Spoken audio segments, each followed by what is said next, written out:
What if the dead don't truly rest?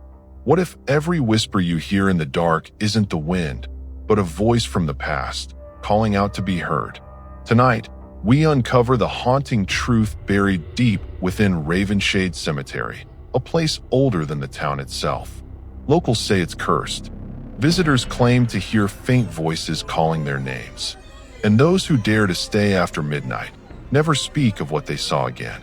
So brace yourself, because once you enter Ravenshade, the silence isn't just silence, it's something listening. The story starts in the fog-shrouded town of Evercroft Hollow, a quiet settlement on the outskirts of Maine. A place that always seemed trapped in time. Old wooden houses, cracked cobblestone streets, and a strange chill that lingered even on summer nights. At the very edge of town stood Ravenshade Cemetery. Locals avoided it after dark, not out of superstition, but because too many people had returned from its gates changed, pale, trembling, and silent. That's where Alara Voss, a 27-year-old local historian, arrived one cloudy afternoon. Alara had recently moved back to Evercroft after her father's passing. He had been the cemetery's caretaker for nearly 30 years, and his sudden death had left behind unanswered questions and a set of old journals that mentioned whispers beneath the oak. Alara was rational, not one to believe in ghost stories. She told herself she was only going there to gather material for her research, document the town's history, photograph the old graves, and maybe restore her father's neglected workspace. But when she crossed the rusted iron gate that read Ravenshade Cemetery, EST 1693, she felt something strange. The air grew denser, colder. The rustle of the leaves stopped. Even the birds fell silent. For a moment, it felt as if the entire cemetery was listening. Alara followed the narrow path toward the caretaker's shack. Moss-covered tombstones leaned toward her, their inscriptions faded and unreadable. The scent of damp earth mixed with something else, something faint, like old smoke or burnt wood. Inside the small wooden cabin, dust filled the air. Her father's tools were still neatly arranged on the walls, untouched since his passing. On the desk lay his final journal, the one she had never dared to open. The leather cover was worn and cracked, and the first page had only 3 words written in his familiar hand. "They are awake." That night, as Alara sat by candlelight reading through her father's notes, the words began to blur together. He had written about voices beneath the oldest oak and shadows that move when the moon wanes. But then, one entry caught her attention. It's not just whispers. They remember. They want to be heard. Alara shivered and looked toward the window. The cemetery outside was hidden in fog, but she could see the silhouette of the ancient oak, its gnarled branches stretching toward the sky like skeletal hands. And then she heard it. A whisper, faint, right outside the window. At first, she thought it was the wind, but it came again, slow, deliberate. A voice she didn't recognize. Alara. Her candle flickered violently. She froze. The voice came again, clearer this time. "Alara, help us." She stood up, heart pounding, staring into the mist. The fog seemed to shift, almost forming shapes, figures, pale and translucent, standing beneath the old oak. Alara grabbed her flashlight, forcing herself to step outside. The ground felt soft beneath her boots, almost like the earth itself was breathing. As she approached the oak, she noticed something strange, an old headstone that had never been in her father's records. The name engraved on it read, Avelini Voss, 1721. Her own last name. She stepped closer, and then she heard it again. Dozens of whispers, rising together, forming a soft, haunting chorus beneath the tree. "Welcome home." The light in her hand flickered and died. The last thing Alara felt was a cold hand brushing her shoulder. Then, silence. When Alara woke the next morning, she was still on the cold floor of the caretaker's cabin. Her flashlight lay beside her, its batteries drained completely. The fog had lifted, replaced by a weak autumn sun filtering through the skeletal trees. Her heart was still racing. The voices she heard last night echoed faintly in her mind, as if they hadn't fully gone silent. She looked out the cracked window toward the oak tree, and for a brief moment, she saw something glinting near the headstone she had discovered. Curiosity and fear wrestled inside her, but she had to know. Stepping outside, Alara walked toward the ancient oak. The ground was still damp with dew, and a crow watched her from a nearby branch. When she reached the gravestone that read Avellini Voss, 1721, she noticed the soil in front of it had been recently disturbed, as though someone had been digging. Half buried beneath the dirt was a small silver locket, tarnished but intact. She brushed off the soil and opened it carefully. Inside was a faded miniature portrait of a woman, stern eyes, dark hair, a small birthmark under her left eye. Alara froze. The face looked exactly like hers. She stumbled back, breathing unevenly. Her rational mind screamed for logic. Perhaps a distant ancestor, some coincidence of bloodlines. But deep down, something darker was stirring. Back in the caretaker's cabin, she searched through her father's belongings. Beneath old maps and faded records, she found a folded piece of parchment, brittle, centuries old. Across the top, in slanted ink, were the words, "The Voss Covenant." The writing beneath it was difficult to read, but what she could decipher sent chills down her spine. In exchange for our continued life and protection of this land, we bind our voices to the soil, our spirits to the oak, until the debt is repaid. Alara's mind raced. Could her ancestors have made a pact, some sort of ritual binding the Voss family to this cemetery? As the sun dipped low in the sky, she began to notice strange things. The shadows of the tombstones stretched unnaturally long. The air felt heavier, pressing against her chest. From time to time, she thought she heard her father's voice whispering her name. And then, inside the journal, she found a torn page, one her father had marked with trembling handwriting. Avellini's curse is not forgotten. The voices will not rest until one of her blood listens. That's when Alara realized. The whispers last night weren't random. They were calling her specifically. That evening, as darkness crept over Ravenshade again, Alara lit the lantern in the cabin. She decided she wouldn't run. Not yet. She wanted to know the truth about her family, about Avellini, about what her father had been guarding all these years. But when she opened the door to step outside, she stopped dead in her tracks. Every gravestone in sight was glowing faintly with pale blue light, soft at first, then pulsing like heartbeats. The fog rolled in again, thicker than before. And then came the voices, hundreds of them, whispering, murmuring, rising together in a mournful chorus that filled the air. Avellini, the debt remains, the blood must listen. Alara fell to her knees, covering her ears, but the voices were inside her head now, surrounding her. Through the fog, she saw movement, a woman's figure standing beneath the oak tree, dressed in tattered 18th century clothing, her face hidden by shadow. Alara whispered shakily, "Avellini?" The figure tilted her head slowly, and when she finally spoke, her voice was like the rustle of dead leaves. "You carry our sin, child, and only you can end it." The wind howled through the cemetery as the lantern flickered violently. The figure vanished, leaving only a faint whisper lingering in the cold night air. Midnight beneath the oak. The night came quickly, and with it, the fog, thicker than before, almost alive. The moon hung low, its light fractured through the twisting branches of the oak. Every instinct in Alara's body told her not to go back out there. But the words of Avellini echoed in her mind. Only you can end it. Armed with her lantern and her father's journal, Alara walked the winding path through the graves. Her footsteps were muffled by the damp earth, and each breath she took seemed to cloud the air around her. By the time she reached the oak, the entire cemetery felt different, watchful, expectant. At the base of the tree, she noticed something she hadn't before. A faint circle carved into the ground. nearly hidden by roots and fallen leaves. Inside it, the soil was darker, blackened, as if scorched long ago. She opened the journal again, flipping through pages filled with her father's desperate handwriting until one note caught her eye. The circle must remain unbroken. If disturbed, the whisperers awaken. Alara frowned. The circle looked like it had already been disturbed.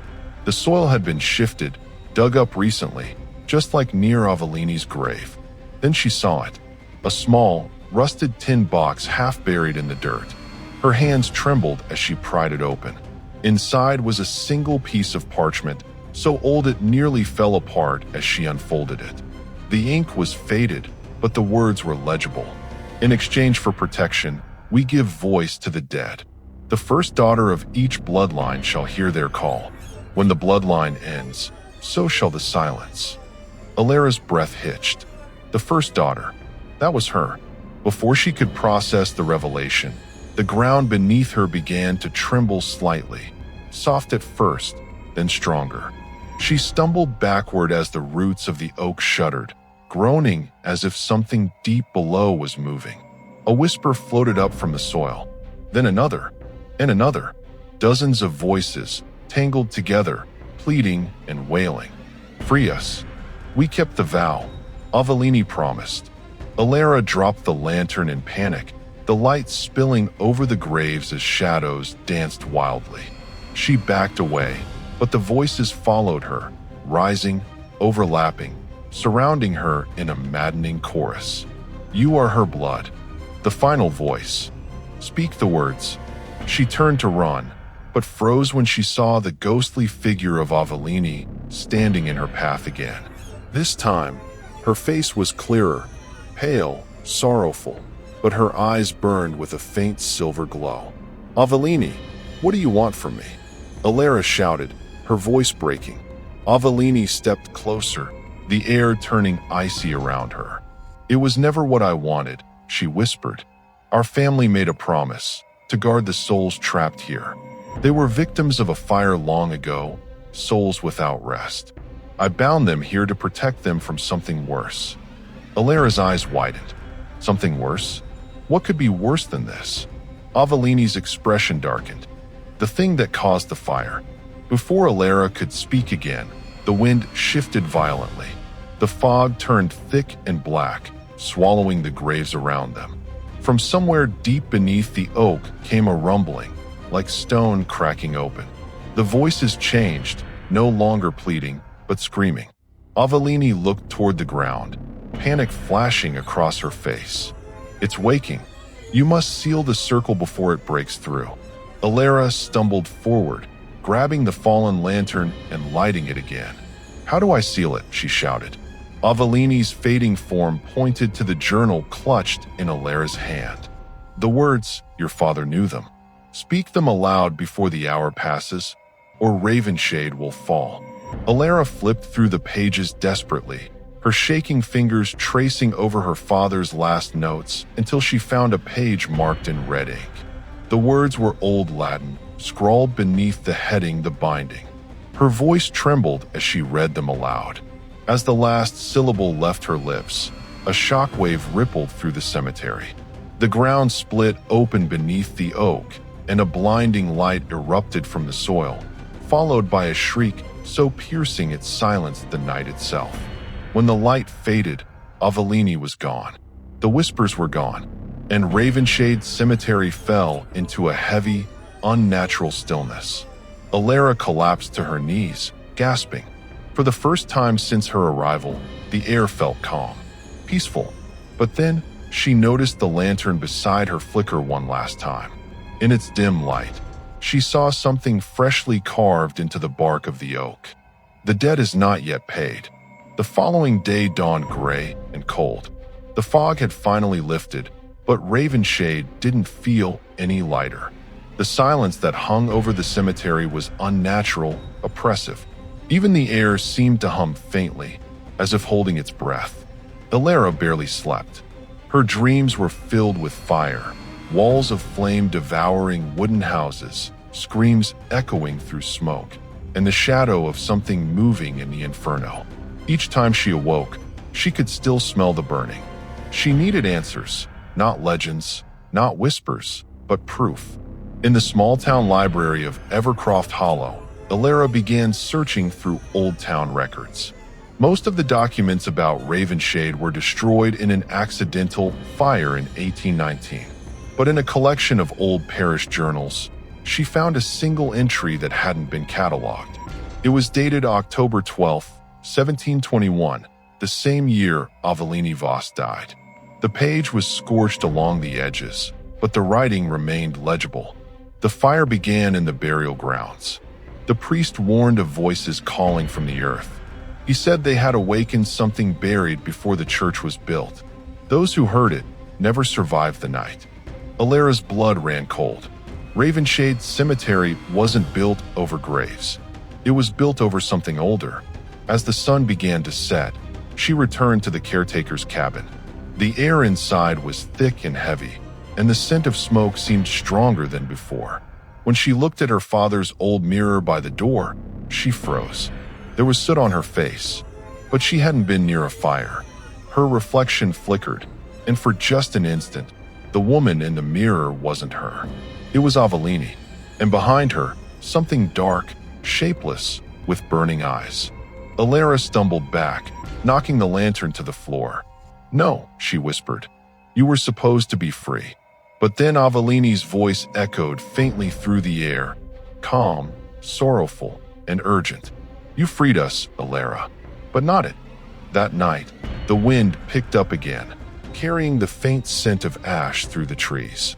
The oak groaned as if the roots were shifting, and from deep below, a low rumble vibrated through the soil. Alara grabbed the journal, flipping to the last few blank pages, hoping to find more notes.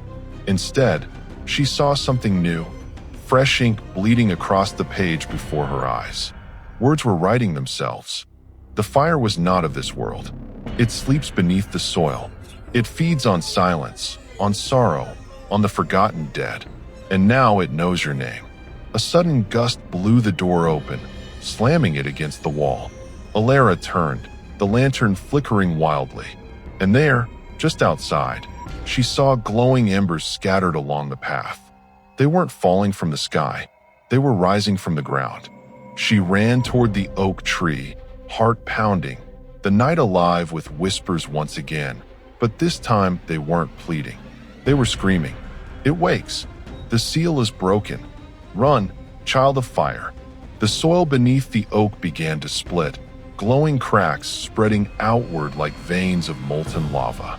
A heat wave rolled through the cemetery, forcing Alara back. She shielded her face as the ground erupted, fire bursting upward, revealing a deep pit glowing with unnatural light. From the depths, something moved, slow, deliberate, a shape rising from the flames. It wasn't human, not anymore. A charred, skeletal figure crawled upward, its eyes burning like coals, its voice a crackling hiss. "They sealed me in their silence, but your blood set me free." Alara stumbled backward, the journal falling from her hands. "Who are you?" she shouted, her voice breaking. The thing smiled, or what was left of a smile. "I am what they feared. I am what Avellini burned to hide." It took another step toward her, the ground smoldering beneath its feet. "And now, Alara Voss, the dead is yours." The flames roared higher, consuming the oak in a storm of fire and ash. Alara turned to run, but the path back to the cabin was gone, swallowed by smoke and darkness. Somewhere behind her, the whispers returned, Avellini's voice among them, desperate now. "Don't let it cross the gate. Seal it before dawn." Alara clutched the journal and looked toward the iron gates of Ravenshade. They stood barely visible through the thick smoke, glowing faintly red from the heat. If the creature escaped, it wouldn't just haunt the cemetery. It would consume everything. She took a trembling breath and whispered to herself, "This ends tonight." The air was alive with heat. The flames twisting through the oak tree painted the night in shades of red and gold. Ash fell like black snow as Alara stumbled through the smoke, clutching her father's journal to her chest. Behind her, The creature's voice rumbled through the ground like thunder. You cannot silence what was born of fire. Every step she took toward the gates felt heavier. The cemetery seemed to stretch endlessly, the graves glowing faintly in the infernal light. The spirits that once whispered to her were now visible, silhouettes of smoke and sorrow hovering among the tombstones, circling her, guiding her through the chaos. She heard their voices again, clear this time. You must seal it where it began. Alara turned toward the oak, now completely engulfed in flame. The fire had burned a perfect circle into the ground, just like the one in her father's notes. Beneath it, the pit pulsed with blinding red light, and the creature's form continued to rise, reaching toward the surface. Alara dropped to her knees beside the scorched soil and flipped the journal open. The final pages had changed again, the ink bleeding across the parchment, forming words she didn't recognize. Avellini's voice echoed faintly in her mind, guiding her. Blood began the covenant. Blood must end it. Her hands shook as she tore a small piece of her sleeve and cut her palm with a shard of broken glass. Her blood dripped into the burning soil, sizzling as it touched the ground. The air trembled. The fire dimmed slightly. The whispers grew louder, overlapping in a haunting chant that surrounded her. But the creature roared, its fiery limbs clawing at the edge of the pit. Its voice was deep and furious. You think you can bind me again, child of Voss? You carry her curse, not her strength. Alara forced herself to stand, staring into the blazing eyes that burned with centuries of rage. Then let her curse end with me, she shouted. She read the final words scrawled across the page, her voice breaking but unrelenting. I return the silence to the soil. I return the fire to the earth. By my blood, the dead is done. The ground beneath her erupted with a blinding flash. The fire was pulled downward, spiraling like a tornado of flame into the pit. The creature screamed, a sound that split the night. As its form was dragged back into the earth, its burning hands grasping at the air before vanishing completely. The soil sealed over the pit with a deep, echoing thud. The oak tree's flames extinguished, leaving only smoke and embers glowing faintly like dying stars. Then silence. Alara collapsed beside the blackened roots, gasping for breath. The world around her was eerily still. No whispers, no screams, no sound at all. Only the faint crackle of cooling ash. For a long moment, she thought it was over, until she felt a soft touch on her shoulder. She turned and saw Avellini standing beside her, her ghostly form faint and fading. Avellini smiled sadly. You did what I couldn't. You freed them, all of them. Alara's voice trembled. Is it really over? Avellini looked toward the horizon where the first pale light of dawn began to break. For now, the fire sleeps again. But remember this, silence is not peace. It only means the world is listening once more. Her form shimmered, then slowly dissolved into the morning mist. By sunrise, Ravenshade Cemetery was quiet again.